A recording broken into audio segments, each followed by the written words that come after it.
What's good, everybody? I'm back again with another video, and I was just doing a quick overview of the coaching staff, checking out possible candidates, and I was wondering why in the world is my team getting injured so much. So I decided to go look at the trainer.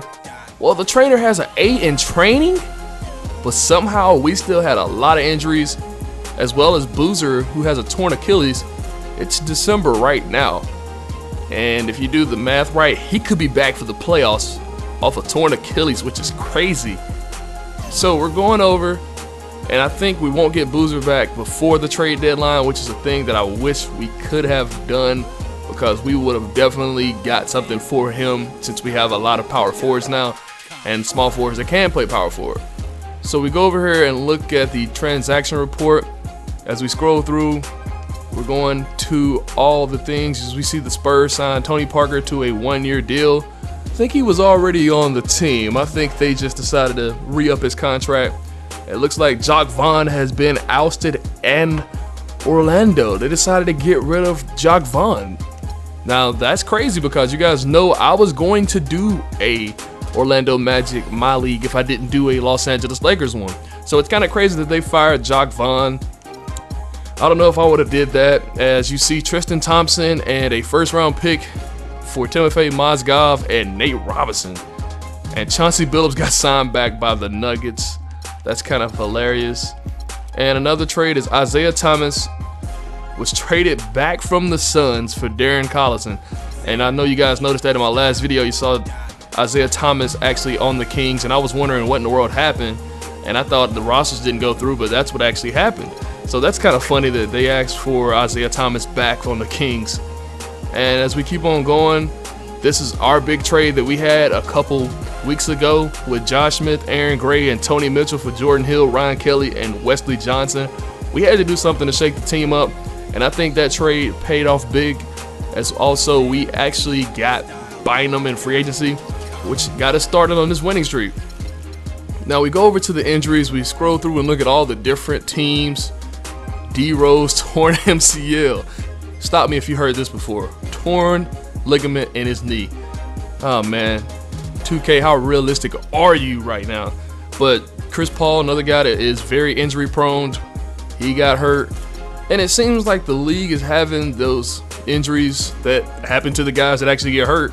And I look at Carlos Boozer and I'm wondering I should have traded him a little bit faster, as Anthony Davis seems like knee tendonitis is something that actually happens. And look at this. The 2 guys that we traded away out of the 3 got injured already. So we definitely won that trade for sure, as we're going north and they're going south right now. And I'm just happy that we're able to pull that off. Now I'm scrolling over also to the scouting.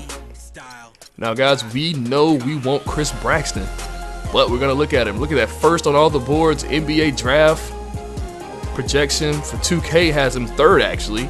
As we scroll over, could be a very useful player right away in the right system. You know me, I love having those small forwards that can play power forward, and he fits that mold. Is capable of making medium range jump shots. I don't need you shooting threes. He said is able to get open looks against average defenders. I like that. I'm not worried about him not getting rebounds. That's not what I want him for. And he doesn't have any medical concerns, which is great for me. And now that I have 2 first-round picks, I have to do some lobbying to actually get this guy, because I know he's going to be the 1st overall pick. I'll have to package some player in this deal with those 2 first-round picks, because it's going to be nearly impossible to pull this off, but we have to get our future player for the Laker once Kobe retires. So we got to do it. As we scroll through, he's averaging 30 points per game. That is really crazy. As we look at his grades and stats, his three is a C+, which ain't too bad, but he is just a freak athlete. As you can see, his physicals is an A-.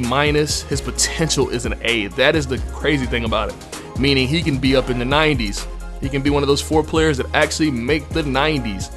But if we look on the mock draft boards, they have him going to the Celtics #1. And right now we have the 5th pick. So we'll have to trade away our 5th pick and the other pick that we got, which I can't find at the moment. It seems like we don't have it anymore. Maybe they don't have us on the board. But right now we have 2 first-round picks, and we're going to make some moves for sure. I don't know if that first-round pick that I got was for the later years, but we're going to do something to get it going. If I have to trade 3 first-round picks, I will do it. I am that crazy of a GM. As we look at our team training, we want to go over here.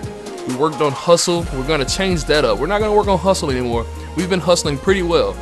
What we need to work on is our stamina, because guys are getting tired left and right. We need to have those guys in shape. And also, team chemistry has been doing so well. We need to make sure we keep up this offensive consistency. We've been scoring points and then we go on droughts. So we have to get that changed. And also, we need to work on rebounding.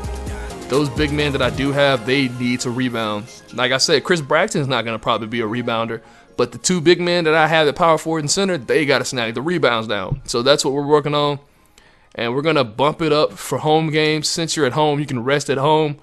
We're going to set that to high. And on the road, we're still going to keep that to low. We're going to rest on back-to-backs. Actually, we're going to rest after the back-to-back, not before. You're going to get your practice in. So we're going to switch it over as well. Tactical, we've been really, really well, but our guys got to get back in shape, so we're bumping that physical back up. And that's something that I am pushing right now, is having these guys getting ready for the second 2/3 of the season. So I was about to say, we already played the first third because we're already past Christmas, and that's what we got to work on here today. And I'm going out here to tell Kobe, you know what you do, Kobe. This is what you do, Kobe. I'm going to tell you to keep it very low, and he's already keeping it very low.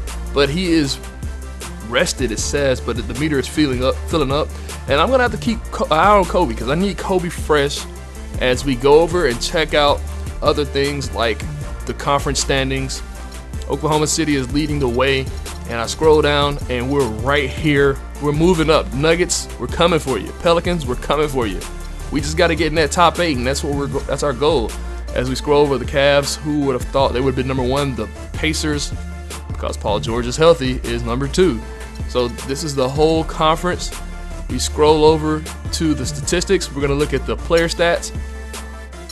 I should have went to the league leaders, and we'll see what we got. James Harden is leading the way with 20 points a game. We're actually down to 9 minutes simulation. 20 points a game. Kevin Durant second behind James Harden. Actually, I got a question for you in the comment section. In the upcoming basketball season, who will have more points? Will it be Kevin Durant? Will it be LeBron James, Westbrook, Harden? You give me the guy that's going to be the NBA's leading scorer. Now, I know it's going to be tough on Durant because he's injured right now. I'm not asking for most points. I'm asking for best average. So let me know in the comment section right now who you think is going to have the best average in this upcoming NBA season in real life. But guys, you see, this is the problem. We don't have a guy in the top 10. Don't have a guy in the top 20. Don't have a guy in the top 30. Kobe leads the way at 37. Do we need to give Kobe the rock more and let him do his thing? Or do we need to continue to play team basketball and just have the hot hand that night as Nick Young as our second leading scorer on the team? I mean, I do have guys now that actually can score down low like Bynum, and I got Julius Randle back. But the question is it okay to have a balanced squad if we're winning, or do we need to let Kobe take over games more and have more than 11 points per game average? And those are the questions I asked here today. So y'all be good, and I'll have another video out real soon.